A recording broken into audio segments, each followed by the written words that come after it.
إن هذا القرآن يهدي للتي هي أقوم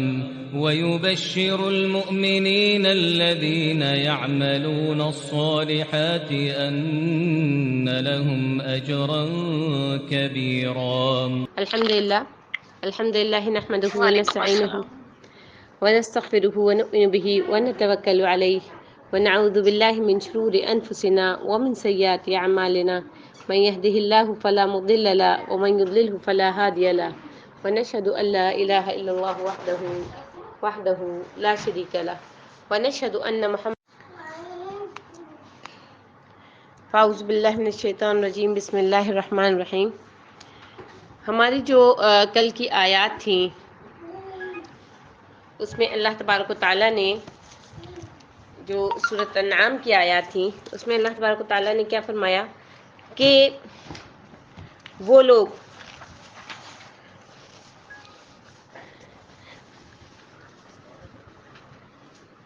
ثم آتینا موسیٰ الکتاب، ثم پھر آتینا ہم نے عطا کی موسیٰ الکتاب موسیٰ کو کتاب تماماً، اور کیا کیا تمام کر دی کیا چیز علی الذی احسن وتفصیلا لکل شیء وہدی ورحمۃ لعلہم بلقاء ربہم یؤمنون. کیا چیز تمام کر دی؟ نعمتیں ہم نے تمام کر دی، یعنی نعمتیں پوری کر دی، اور ہر چیز کی تفصیل بیان کرنے کے لیے، اور ہدایت اور رحمت کا ذریعہ، یعنی ہدی و رحمہ، ہدایت کا بھی اور رحمت کا بھی ذریعہ. کس لیے؟ لعلہم بلقاء ربہم یؤمنون، تاکہ وہ اپنے رب پر ایمان لے آئیں. وہذا کتاب انزلناہ مبارک فاتبعوہ واتقوا لعلکم ترحمون. اور یہ قرآن ایک عظیم کتاب ہے اور ہم نے اسے نازل کیا ہے اور یہ برکت والی ہے، پس تم اس کی پیروی کرو اور پرہیزگاری اختیار کرو تاکہ تم پر رحم کیا جائے. ٹھیک ہے، تو اب یہ جو آدھی اس کی ہم تفسیر جو ہے وہ کر چکے تھے اور تھوڑی سی باقی تھی. تو جو باقی تھی وہ کیا تھی کہ تماماً علی الذی احسن وتفصیلا، کیا فرمایا اللہ تعالیٰ نے؟ تاکہ ان لوگوں پر جو نیکوکار ہیں نعمت پوری کر دیں اور تفصیل بیان کرنے کے لیے، یعنی ہم نے اس موسیٰ علیہ اس کو وہ کتاب دی. اب اس سے مراد کیا ہے؟ موسیٰ علیہ السلام، یعنی ہم نے اس کو وہ کتاب دی جسے ہم نے اس پر نازل کیا تھا، کہ وہ اللہ تعالیٰ کی طرف سے ایک نعمت بھی ہے اور ایک ایسی کامل کتاب ہے جو ان تمام امور کی جامع ہے جن کی انہیں اپنی شریعت میں ضرورت تھی. جیسا کہ ایک اور جگہ فرمایا وَكَتَبْنَا لَهُ فِي الْأَلْوَاحِ مِنْ كُلِّ شَيْءٍ مَوْعِظَةً وَتَفْصِيلًا لِكُلِّ شَيْءٍ. اور ہم نے تورات کی تختیوں میں ان کے لیے ہر قسم کی نصیحت اور ہر چیز کی تفصیل لکھ دی ہے. ٹھیک ہے، تو ارشاد الہی کیا ہے؟ علی الذی احسن. ٹھیک ہے، علی الذی احسن یعنی ان لوگوں پر جو نیکوکار ہیں. احسن سے یہاں پہ مراد کیا ہے؟ جو نیکوکار ہیں. ٹھیک ہے، اور یہ اس کے حسن عمل اور ہمارے حکم اور اطاعت بجا لانے کی جزا ہے. جیسے کہ اللہ تعالیٰ نے فرمایا هل جزاء الاحسان الا الاحسان، نیکی کا بدلہ نیکی کے سوا کچھ بھی نہیں. اور کیا فرمایا وَإِذِ ابْتَلَىٰ إِبْرَاهِيمَ رَبُّهُ بِكَلِمَاتٍ فَأَتَمَّهُنَّ قَالَ إِنِّي جَاعِلُكَ لِلنَّاسِ إِمَامًا. ٹھیک ہے، یعنی اور جب پروردگار نے چند باتوں میں ابراہیم کی آزمائش کی تو وہ ان میں پورے اترے. اللہ نے کہا کہ بے شک میں تم کو لوگوں کا پیشوا بناؤں گا، یعنی لوگوں کا پیشوا تم کو بناؤں گا. اور کیا فرمایا وَجَعَلْنَا مِنْهُمْ أَئِمَّةً يَهْدُونَ بِأَمْرِنَا لَمَّا صَبَرُوا وَكَانُوا بِآيَاتِنَا يُوقِنُونَ. اور ان میں سے ہم نے پیشوا بنائے جو ہمارے حکم سے ہدایت کیا کرتے تھے جب وہ صبر کرتے تھے اور وہ ہماری آیتوں پر یقین رکھتے تھے. ارشاد باری تعالیٰ کیا ہے وَتَفْصِيلًا لِكُلِّ شَيْءٍ وَهُدًى وَرَحْمَةً، اور ہر چیز کی تفصیل بیان کرنے کے لیے اور ہدایت اور رحمت کا ذریعہ ہے. یہ اس کتاب کی مدح ہے جسے اللہ تعالیٰ نے اس پر نازل فرمایا تھا. لَعَلَّهُمْ بِلِقَاءِ رَبِّهِمْ یؤمنون، تاکہ ان کی امت کے لوگ اپنے پروردگار کے روبرو حاضر ہونے کا یقین کریں. اور یہ کتاب بھی ہم ہی نے اتاری ہے برکت والی، تو اس کی پیروی کرو اور اللہ سے ڈرو تاکہ تم پر مہربانی کی جائے. یہ قرآن مجید کی جو ہے اتباع کی دعوت دی جا رہی ہے آپ کو، یعنی کہ کس چیز کی دعوت دی جا رہی ہے کہ قرآن مجید کی اتباع کرو، قرآن مجید کے مطابقت سے چلو. ٹھیک ہے، تو اتباع کرنا کیا ہے کہ اللہ سبحانہ وتعالیٰ اپنے بندوں کو اپنی کتاب کی ترغیب دے رہا ہے، انہیں حکم دے رہا ہے کہ وہ اس میں تدبیر کریں. ٹھیک ہے، تدبیر کیسے کریں؟ سوچیں، سمجھیں، تدبر کریں، ٹھیک ہے، اور اس کے مطابقت سے عمل کریں، اس کی طرف لوگوں کو دعوت دیں۔ اللہ تعالیٰ نے اپنی اس کتاب کی تعریف میں یہ بھی فرمایا کہ جو اس کی پیروی کرے گا، اس کے مطابقت سے عمل کرے گا، تو یہ کتاب اس کے لیے دنیا و آخرت میں بابرکت ثابت ہوگی، کیونکہ یہ اللہ تعالیٰ ہی کی مضبوط اور مستحکم کتاب ہے، یعنی اللہ تعالیٰ کی مضبوط کتاب ہے یہ، ٹھیک ہے۔ تو اسی لیے جو اتنی ترغیب دی گئی، اللہ تبارک و تعالیٰ نے اس کی اتنی ترغیب دی ہے کہ جو ہے وہ اس کے مطابقت سے ہی عمل کرنا ہے، اور اس کے مطابقت سے ہی جو ہے وہ جو بھی زندگی کے فیصلے لینے ہیں، جو بھی تمہارے زندگی کے کام ہیں، وہ تمام کے تمام جو ہیں وہ اس کے مطابقت سے ہونے چاہیے، ٹھیک ہے نا۔ اور جو تم فیصلے کرو، چاہے وہ کسی بھی قسم کا فیصلہ ہو، یعنی آپ کو میں نے جیسے پہلے بھی ایک مرتبہ یہ بات کہی تھی کہ آپ کو جب بھی زندگی میں کوئی مشکل ہو، کوئی پریشانی ہو، تو اگر آپ قرآن کو کہیں سے بھی کھول کر دیکھیں تو آپ کو آپ کے مسئلے کا حل اس جگہ پر موجود ملے گا، ٹھیک ہے۔ یہ ہے قرآن کا معجزہ، یہ ہے قرآن کا اعجاز۔ تو اللہ تبارک و تعالیٰ جب یہ کہہ رہے ہیں کہ تم اس میں تدبر کرو، افلا یتدبرون القرآن ام علی قلوب اقفالها، ان کو کیا ہوا کہ یہ قرآن کے اوپر تدبر نہیں کرتے؟ ام علی قلوب اقفالها، کہیں ایسا تو نہیں کہ ان کے دلوں پر قفل لگ گئے ہیں، ان کے دلوں پر تالے لگ گئے ہیں؟ اس کا مطلب ہے جو شخص قرآن پر تدبر نہیں کرتا، قرآن پر غور و فکر نہیں کرتا، قرآن کے معنوں کے ساتھ سوچ کر نہیں پڑھتا، تو وہ کیا مطلب ہے کہ وہ جو ہے اس کے لیے اللہ تعالیٰ کہہ رہے ہیں ام علی قلوب اقفالها، کہ کیا تمہارے جو دل ہیں وہ قفل زدہ ہو گئے ہیں۔ اور اسی طریقے سے ایک اور جگہ اللہ تبارک و تعالیٰ نے فرمایا وَلَقَدْ يَسَّرْنَا الْقُرْآنَ لِلذِّكْرِ فَهَلْ مِن مُدَّكِرٍ، اور تحقیق ہم نے قرآن کو سمجھنے کے لیے آسان کر دیا ہے، تو کوئی ہے جو سوچے اور سمجھے۔ یعنی اللہ تعالیٰ نے اس بات کا اعلان جو ہے 1400 سال پہلے کر دیا تھا کہ ہم نے قرآن کو سوچنے اور سمجھنے کے لیے آسان کر دیا ہے، تو تم میں سے کوئی ہے جو سوچے اور سمجھے۔ اس کا کیا مطلب ہے کہ قرآن جو ہے وہ سوچنے اور سمجھنے کے لیے آسان کیا ہوا اللہ تعالیٰ نے، ٹھیک ہے نا۔ اللہ تبارک و تعالیٰ نے اس کو آسان کر دیا ہے، ٹھیک ہے۔ اب یہ ہمارا کام ہے کہ ہم اس میں کتنے غور و فکر کرتے ہیں، کتنا تدبر کرتے ہیں، کتنا سوچتے ہیں، کتنا سمجھتے ہیں، اور کتنی جو ہے وہ اس کے مطابقت سے اپنی زندگیوں میں بھلائیاں لے کر آتے ہیں، ٹھیک ہے۔ اچھا، آگے جو ہے، آگے کی جو آیت ہے وہ کیا ہے؟ ان تقولوا انما انزل الكتاب على طائفتين من قبلنا، تاکہ تم یہ نہ کہو کہ صرف ہم سے پہلے دو گروہوں یعنی یہود و نصارہ پر کتاب نازل کی گئی تھی۔ وَإِن كُنَّا عَن دِرَاسَتِهِمْ لَغَافِلِينَ، اور بے شک ہم تو ان کے پڑھنے پڑھانے سے بے خبر تھے۔ دیکھیے کیسے کیسے اللہ تبارک و تعالیٰ نے حجت پیدا کی ہے، ٹھیک ہے۔ یعنی قرآن کریم جو ہے، قرآن مجید جو ہے، وہ مخلوق پر اللہ تعالیٰ کی حجت ہے،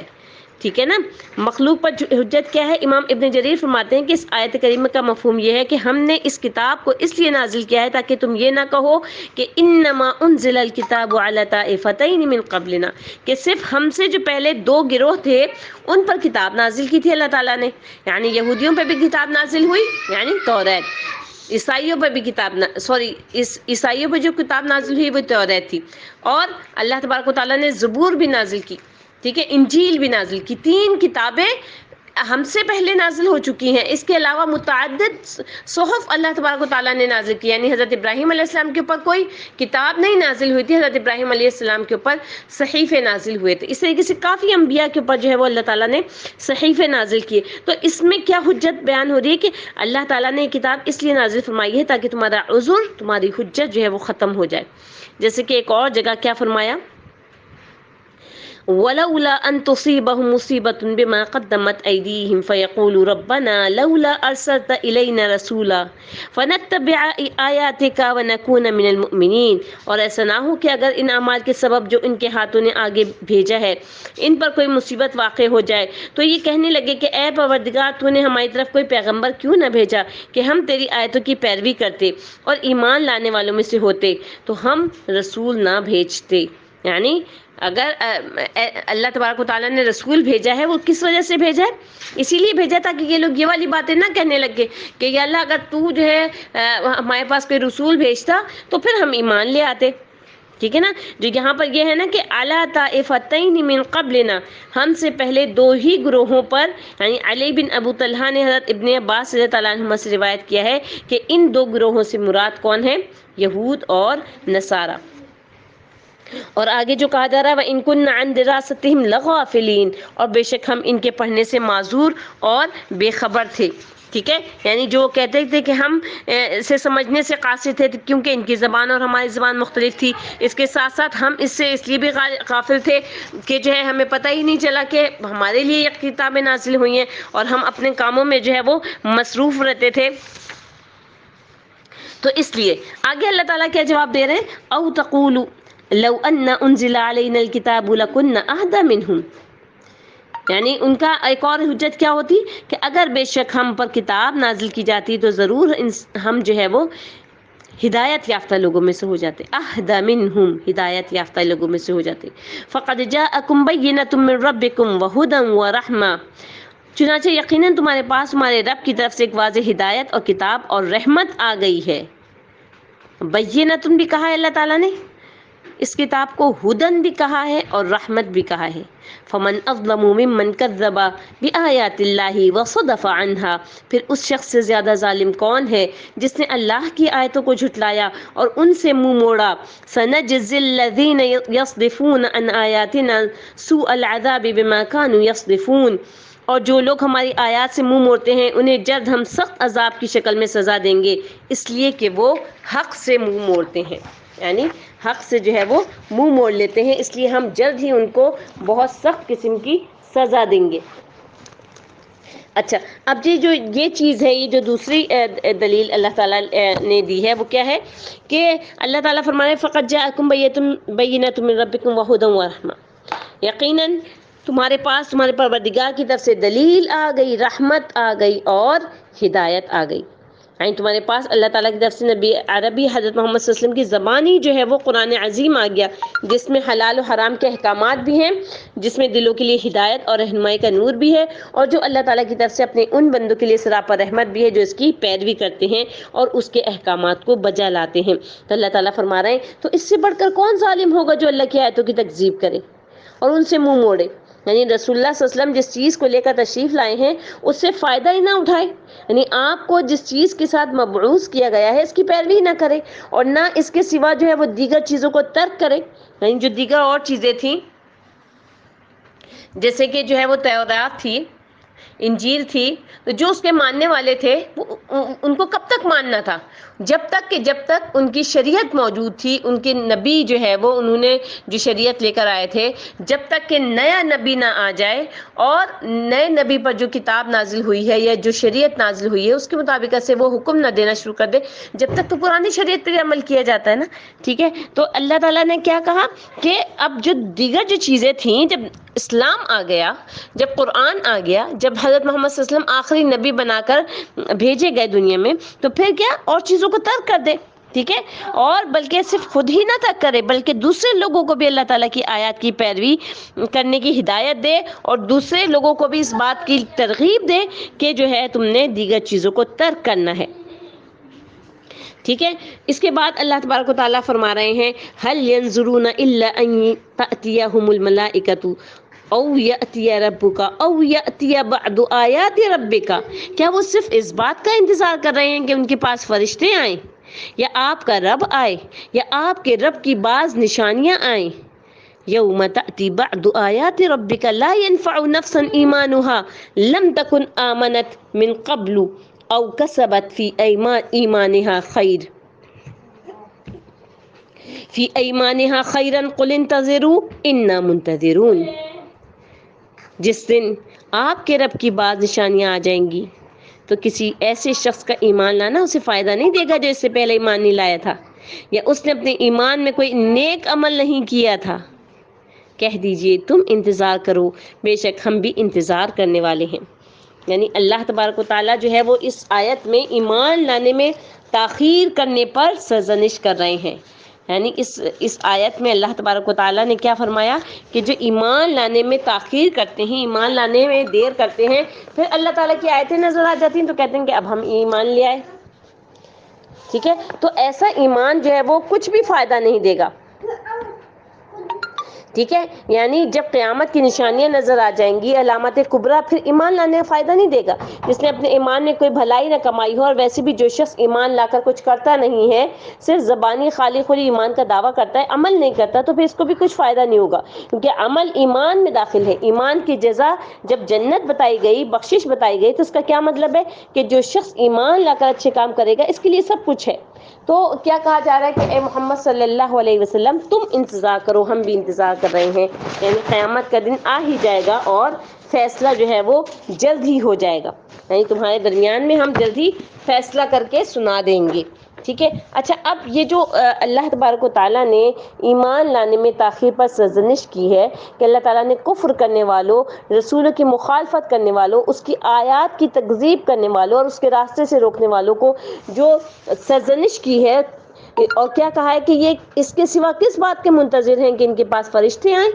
یا ان کا پروردگار خود آ جائے، پھر یہ ایمان لائیں گے، اور یہ قیامت کے دن ہوگا، یا آپ کے پروردگار کی کچھ نشانیاں آئیں۔ مگر جس روز آپ کے پروردگار کی نشانیاں آ جائیں گی، تو جو شخص پہلے سے ایمان نہیں لایا ہوگا، اس وقت اسے ایمان لانا کچھ فائدہ نہیں دے گا۔ یہ قیامت سے پہلے ہونے والا ہے کہ جب وہ قیامت کی علامات اور اشراط دیکھ لیں گے، تو اس وقت ایمان لانا کچھ فائدہ نہیں دے گا۔ جیسے کہ امام بخاری رحمۃ اللہ علیہ نے اس آیت کی تفسیر میں حضرت ابو ہریرہ رضی اللہ عنہ کی روایت کو بیان کیا ہے کہ رسول اللہ صلی اللہ علیہ وسلم نے فرمایا: لا تقوم الساعة حتى تطلع الشمس من مغربها۔ اس وقت تک قیامت قائم نہ ہوگی جب تک سورج مغرب سے طلوع نہ ہوگا۔ جب لوگ اسے مغرب سے طلوع ہوتا ہوا دیکھ لیں گے تو وہ ایمان لے آئیں گے، مگر یہ وہ وقت ہوگا لا ينفع نفسا ایمانها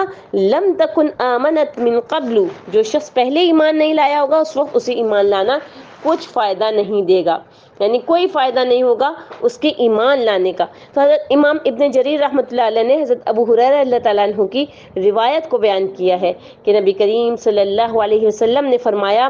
ثلاث، تین، اذا خرجنا، تین جو نشانیاں ہیں، ثلاثن یعنی تین جو نشانیاں، اذا خرجنا یعنی جب وہ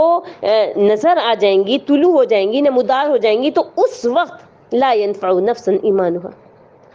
اس وقت کسی ایسی شخص کو ایمان لانے کا کچھ فائدہ نہیں ہوگا جو اس سے پہلے ایمان نہیں لے کے آیا ہوگا، یا اس نے اپنے ایمان کی حالت میں نیک عمل، یعنی ایمان تو لے آئے تھے آپ، نیک عمل نہیں کیے، دنیا میں ایسے ہی گزار دیا،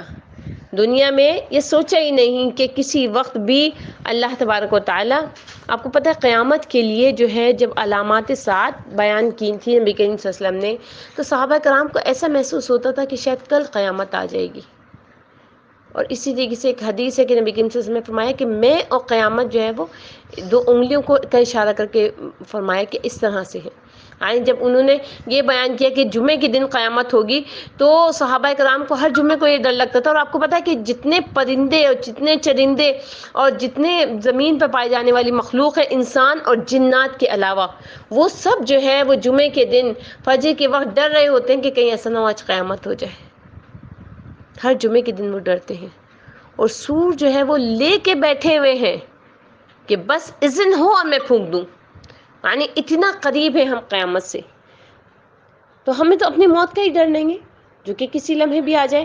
کسی لمحے بھی ہمارا یہ پیغام آ جائے کہ بس اب اتنا ہی وقت تھا تمہارے پاس دنیا میں رہنے کا، اب تم دیکھو تم نے کیا کیا عمل کیے۔ اور جیسے انسان کی آنکھیں بند ہوں گی، اس کو ایک ایک چیز فلم کی طرح اس کے آنکھوں کے سامنے سے گزرنا شروع ہو جائے گی، اس نے کیا کیا، کس وقت کیا، کیا غلط کیا، کیا صحیح کیا، ہر چیز واضح ہو جائے گی۔ جب ہم ایمان بالغیب لے کر آتے ہیں نا، فرشتوں پر ایمان لے کر آتے ہیں، ہم مرنے کے بعد جی اٹھنے پر ایمان لے کر آتے ہیں، ہم اس بات پہ ایمان لے کے آتے ہیں کہ ہاں پہلے انبیاء آئے تھے، ہم نے ان سب میں سے کچھ بھی نہیں دیکھا ہوا، لیکن ہم ایمان لے کر آتے ہیں۔ تو یہ جو ایمان لے کر آئے نا، ایمان بالغیب، یہ سب کچھ غیب جو ہے وہ ظاہر ہو جائے گا، انسان فرشتوں کو بھی دیکھ لے گا، انسان کو یہ حقیقت بھی پتہ چل جائے گی کہ اس کی کیا حقیقت تھی، اور جو ہے اس نے کہاں کہاں پہ غلطیاں کی، سب کچھ جو ہے وہ واضح طور پر پتہ چل جائے گا۔